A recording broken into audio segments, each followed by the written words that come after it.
Hi Rashida. Hello Steve. Steve, can you hear me? Just send me a thumbs up quickly, please.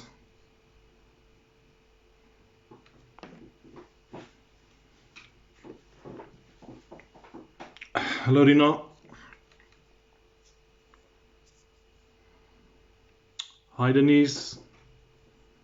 Hello Amanda. Hi Sean. Hi Aziza. Yanola. Hello Marius. Hi Joanne.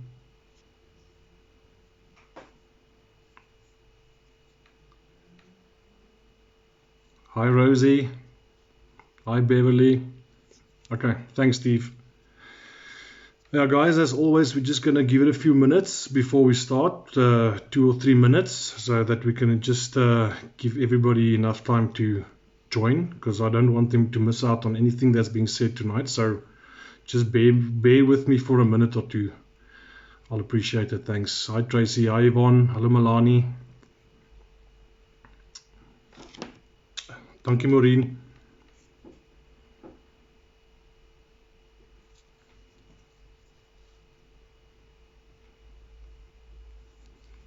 Hello Anna-Marie.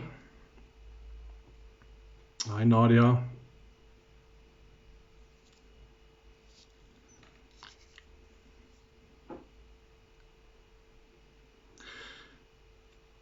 Okay guys, I'm not going to wait any longer.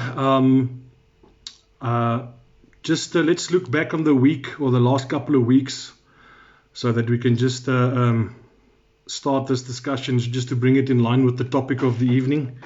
Obviously you guys have seen the news, you guys have read the newspapers, you guys know about the horrific attacks that took place in the last couple of weeks, where people have been killed because of dog attacks, and in particularly pit bull attacks. And this has led to, COSATU and the EFF asking for the breed to be banned. And even sadder, it's also led to the slaughter of a lot of these animals countrywide. Some of these dogs have been burned to death, some have been stoned, and a lot of these animals have been handed into the SPCA, which I think is just tragic and very sad.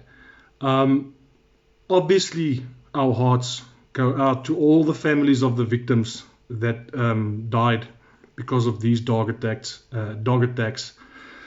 But then I also have to say that our hearts also go out to all the victims in South Africa, the thousands of victims of gun violence or gun-related murders, the families of people that have perished on the roads, in motor vehicle accidents, specifically linked to alcohol abuse.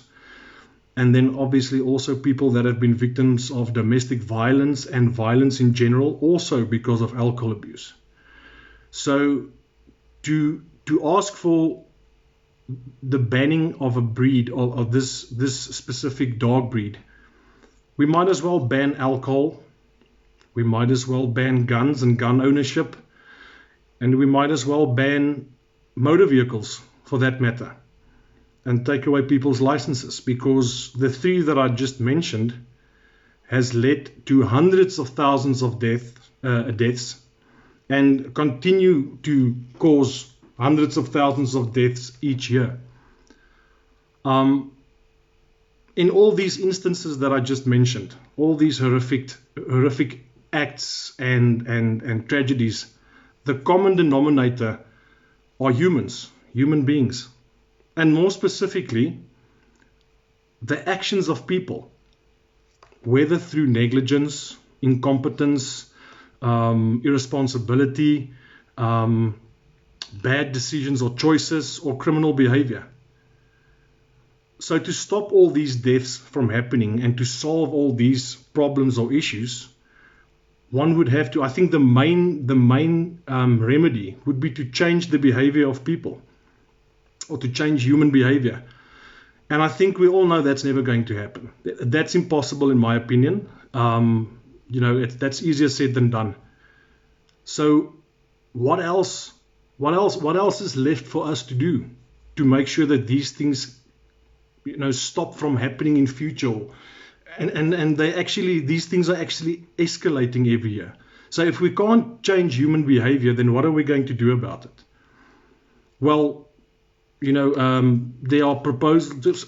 If I can just think of a number of ideas or proposals, they all include, stricter legislation or proper legislation, education, swift and uncompromising justice, harsher penalties. These are all things that we can force on people or on society to make sure that we stop all these things from happening in future, because we're not going to change human behavior.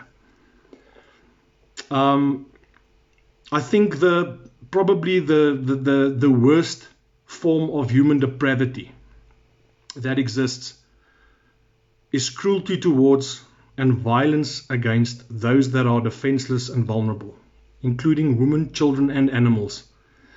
We have a moral obligation to protect those that can't protect themselves.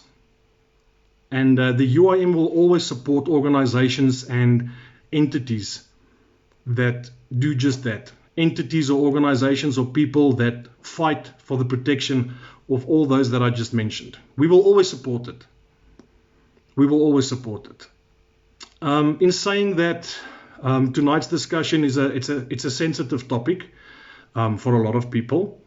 We all love animals. We're all animal lovers. We are definitely against the banning of the breed. But you know what? I think the important thing is to gain knowledge on the subject and to listen to people that know what they are talking about. So I will be joined by a panel of experts tonight that will be shedding some light on this issue and this topic. These are people that represent the South African Pit Bull Federation, and one of our guest speakers will be somebody that is involved in the investigation of dog fighting and dog fighting rings in South Africa. So I've prepared some questions for them that I will be asking them, so I'm not going to waste any more time. I'm going to see if I can connect them so that we can get this debate started. So if you'll just give me a couple of seconds.